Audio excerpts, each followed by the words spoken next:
Приветствую всех на нашем канале. Сегодня будет обзор якутского ножа. И немного расскажем о мастере, который его изготовил. Иванов Гаврил Дмитриевич, Хаврыл-Лоус. Или как его еще называют, Джурей Хаврыл. Хаврылс. Джурей по-якутски означает глухой. Он плохо слышал, поэтому вот его так назвали. Иванов Гаврил Дмитриевич это приемный сын Иванова Дмитрия Ивановича, известного как Сыранус. Это потомственный кузнец рода Сата из Нюрбинского улуса. Он известен тем, что плавил руду, плавлял железо, изготавливал свои ножи. Последнюю плавку он произвел в 1940 году, там же в селе Сата.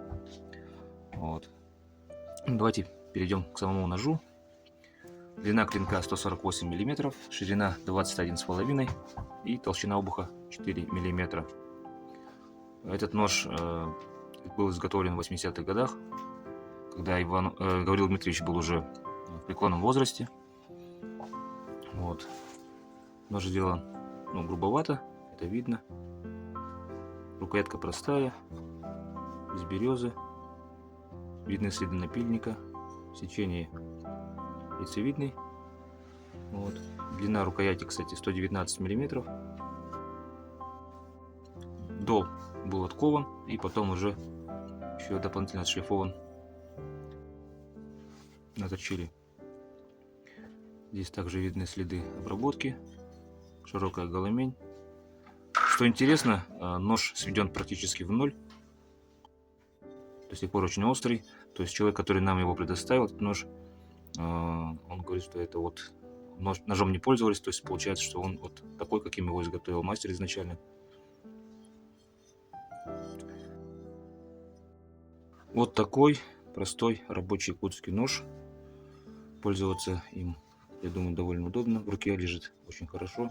Рукоять удобная. Давайте проверим его заточку.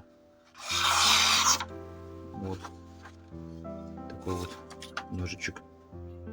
Кстати, на фотографии вот здесь он стоит с Ксенофонтом Дмитриевичем Уткиным. Это советский российский историк и философ, кандидат исторических наук, доктор философских наук, профессор. Он является автором очень многих книг и научных статей о религии и культуре народа Саха.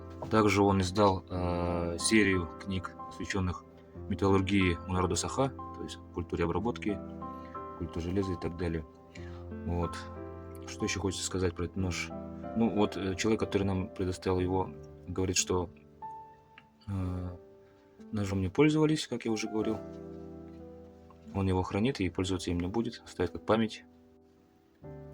Хотелось бы еще обратить внимание на то, как посажен клинок в рукоять. То есть здесь очевидно, что это монтаж на горячую, то есть хвостовик, получается, отжигается до красна, допустим, и вбивается уже в рукоятку.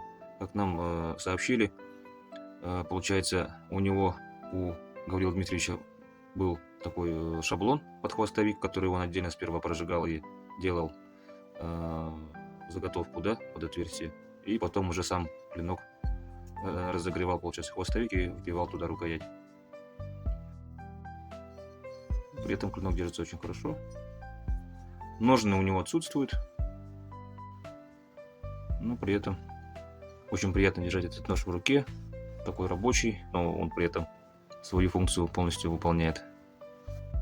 Поэтому, дорогие подписчики, если у вас дома есть старинный нож, и он у вас, неважно, в хорошем состоянии, в плохом состоянии, если есть какая-то информация по нему, кто ее изготовил, в каком году, приносите, дайте нам обратную связь, нам это очень интересно. Мы собираем сейчас информацию о наших мастерах, ремесленниках прошлых лет, потому что информации осталось сейчас очень мало, и буквально вот по крупицам мы все это собираем.